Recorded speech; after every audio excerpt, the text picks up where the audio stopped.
How we going, people?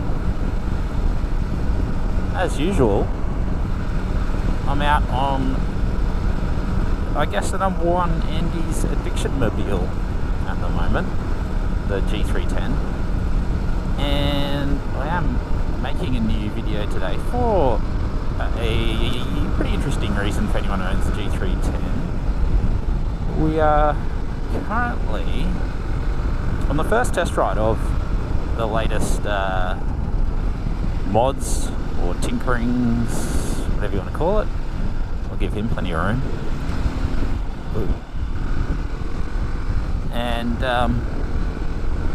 because you probably picked up, anyone who actually bothers to watch these videos, that I do tend to mess with the 310 quite a lot, and we'll pull up here shortly in a second and I'll show you what the latest change is.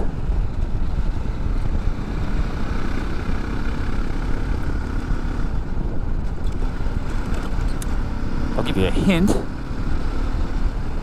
It's probably changed the geometry of the bike a reasonable amount. Oh, things are grubby down here.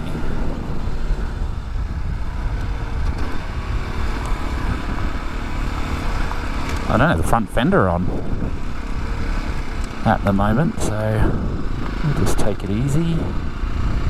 It's been real wet, as you can probably see. In fact, today's the driest it's been in a while here on the good old northern rivers. I'm going to just spot up here. Yeah, let's pull up here. I've pulled up here before. Okay. I really don't want to get grubby. So let's just swing this thing around. Shut it down. Okay. So yeah, I keep changing things on this bike. And we've talked about doing the wheel conversion, the 650 GS wheels, but there's always been a grander plan with that, and that is this. This is the 21-inch front wheel. So all the work that I've been doing is towards putting a 21-inch front wheel on the front of the 310, and this is literally my first ride. I will have to change that front fender, the high fender. It will need a bit more clearance, but parts are on the way for doing that. But brand new Ralsei Motors tyre on the front, just been balanced up today by good old Pat, my good fun temperamental motorcycle mechanic. So first impressions. So far so good. I haven't changed the fork height yet, because what I will probably do is drop the fork tubes in the crowns a little bit here to just see how that affects the handling. In theory, it should be a little less eager to turn in because we've increased the trail length. So for those who don't know, look up trail length, but it's pretty important in terms of two-wheeled contraption handling. And basically what it is, trail is if you draw a straight line from here to where that straight line with the fork touches the ground, from where the contact patch of the tyre is. So if you imagine, we've got a front, if that's the line there, the contact patch is here, this length is trail. And the longer the trail, the more stability you should have, more resistance to changing direction. A bit like a trolley wheel. Your trolley wheel always wants to pull back. You've got the shaft of the pivot, contact patch back here. And those wheels always want to go straight. I haven't noticed that as a big problem so far, but I do want to change it just to try it out and see how it goes. Now, one of the things is that I'm actually really glad that I did the big brake up the front as well, because with the bigger wheel, if I had the standard 300mm rotor, I think I'd definitely feel the lack of braking power.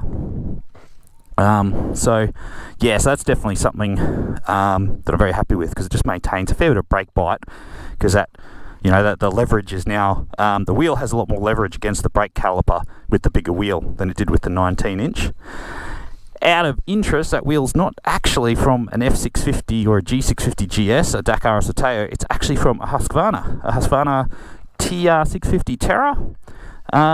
So that's from there's a single year of production of those bikes when BMW owned Husqvarna, and they use exactly the same hubs. Now what's also interesting, I don't think I'll do it, but the TR650 on the same hubs as these had 2118. Now it's still a 17 inch, but I don't think it's worth going to the 18. I think the front wheel's what we really want. So yeah, there we go, first test ride of another new modification, and so far so good. Because it's so wet, it's probably going to be a little while before I really get out into the dirt and do any good off-road stuff, but in the meantime, let's keep rolling. Yeah, I don't think there's too much else to say. It's one of the nice things about spending the time getting all that mounting hardware sorted out for those 650 GS wheels. Alright, let's stay out of this mud. Mud, we can't be getting mud on the GS.